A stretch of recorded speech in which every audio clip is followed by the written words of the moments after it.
Hello and welcome to this repair tutorial, and today we're going to look at an Arcam and the model number is Alpha 7R.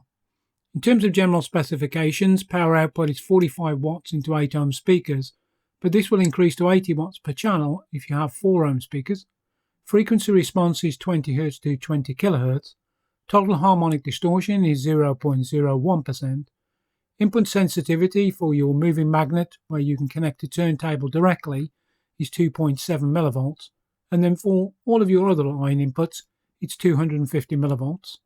The amplifier supports a pre-amplifier output, and this is 510 millivolts, and the full range of speaker impedance can go from 4 ohms to a maximum of 16 ohms. Dimensions, height, width and depth is 85 by 430 by 330, and the weight of the amplifier is 4.5 kilograms. From new, it would have been provided with a remote control, which gives you the ability to switch the amplifier into mute, or you can operate the motorized volume control. Now, if we take a look from the top of the amplifier, you can see, as with all of these Arcam series of this era, it's a very clean layout and you see high specification components used throughout. It's a nice board design and you don't tend to see any issues related to overheating or anything like that. Now, when we look here from the rear of the amplifier, what you can see at the front is a series of user control potentiometers, and this links directly to the issue that we were seeing with this amplifier. What the customer advised was that if they rotated the balance control, then the amplifier would then switch to protection mode. So the way in which we address this issue is that in all cases when you have this type of fault, it's normally associated with cracks on any of those potentiometers, and you'll see that later on in the video. So the first thing that we're going to look at is what do you need to do to disassemble this amplifier. Well, it's very straightforward. What you have to do is first remove the different knobs from the front, and you just pull those, and then what you're able to do is to remove the bezel. So the bezel just clips in underneath onto the metal chassis, and then what you have left and right are 4 screws, and then you'll also be able to remove the rear fixing screws which hold the back plate to the main amplifier chassis. And then you also have a grounding screw which is located, as we can see here, on the right hand side, and you can sort of just make out the earth wire which is connected to the chassis. You then also have a bolt through from the top of the toroidal transformer to the chassis. Once you've removed those different screws and bolt, you can then use a pair of tweezers or needle nose pliers, and you just squeeze in. There's a small PCB stand which is just in between the input circuit for the phono stage and the volume control. Once you lift up the circuit board, we need to do some additional work before we focus in on the user control potentiometers, i.e. testing them and potentially replacing them. As with all of these tutorials, I always highlight particular areas where you have to focus, and this relates to dry solder joints. There's always dry solder joints on all of these common points here. So you can see on the left hand side, these are your input RCA sockets, and there's always cracking around the pins. And then as we move across the board, these next circle is around the Mosfet pins, and it's not uncommon to find Mosfets dry jointed on both channels. And then also just verify your speaker terminals as well. I've often seen cracking around some of the terminals as they come through to the circuit board. And then on the right hand side, this is the Euro power input socket, again re-solder. And then as we move towards the front, working our way now from right to left, the next pins that you need to re-solder is the headphone socket, and then you have the individual switches which will select the tape, direct mode, and then also for the speaker set 2 selection. I've also circled around the different potentiometers, so this is the balance, treble and bass control.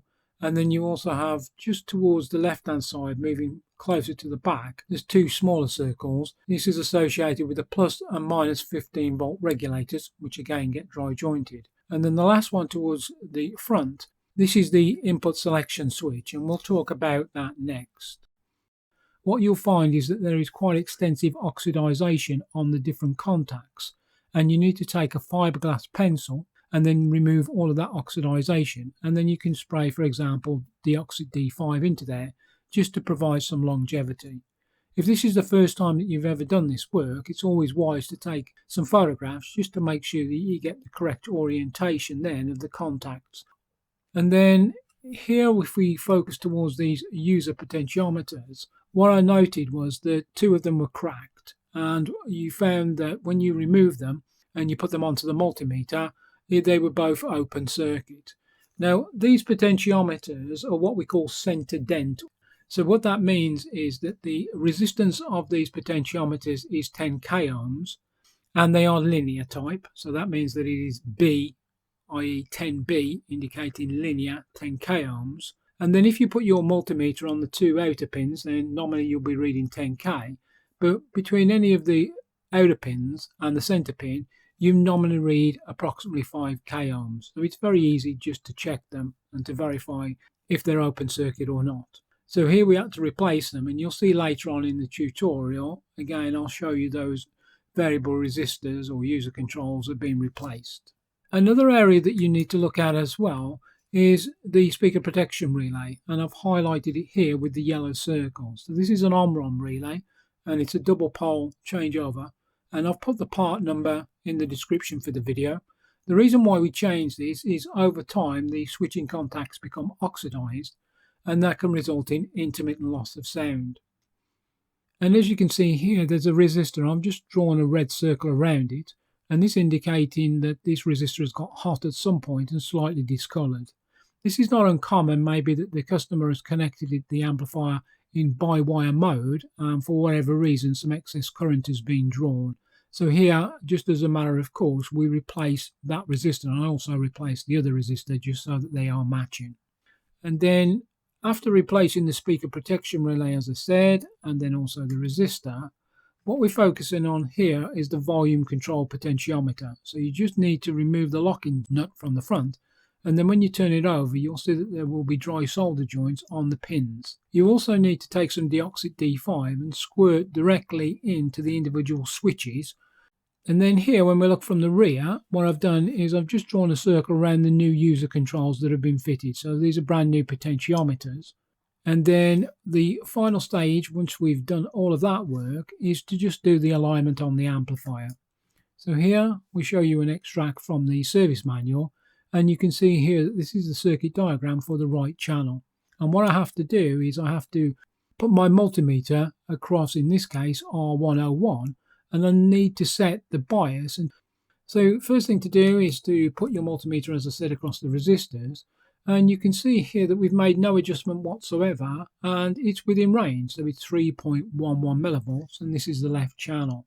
And then here on the right channel, 3.21 millivolts, so no adjustment was required. Quite unusual, because as with any amplifier that's been operational for many years, you do get drifting over time, and it's not uncommon that you have to reset it back to the original factory values as specified in the service manual, but no work required. And then here we show you the parts which have been removed, and here you can see quite clearly the discoloration on the rear of these potentiometers, and this is where they've cracked. How this tends to happen is if, for example, the amplifier has been shipped, maybe in a cardboard box, and there's been insufficient packaging, and then what you find is during transit the knobs on the front will be hit with some form of impact, and in turn that will then put pressure onto the potentiometers, and this is the net result. And then on the right hand side there's the two resistors, 4.7 ohm, have been removed, and then as I mentioned the Omron relay. These relays are sealed so you can't get into there, and as I say, they are readily available, and always wise just to replace them so you have that longevity put back into the repair. And then the only final thing to do, of course, as with all of these repairs, is just to put the amplifier onto test, and the amplifier run for about 4 hours. And of course we're checking the switching then on the different inputs. Make sure that if you are selecting the balance, treble and bass controls, that they are completely noise free during operation. And we also take the opportunity to squirt De-Oxit D5 into the headphone socket and just insert that headphone jack multiple times, rotate as well, just to make sure that there's no oxidization on the contacts. So that sort of brings us to the end of this repair tutorial. So I appreciate you stopping by, and if you need any help, guidance or assistance, by all means email audioamplifierservicing@aol.com, and I'll be more than happy to provide any support that you may require. So until the next time, I wish you all the very best. Cheers and bye-bye.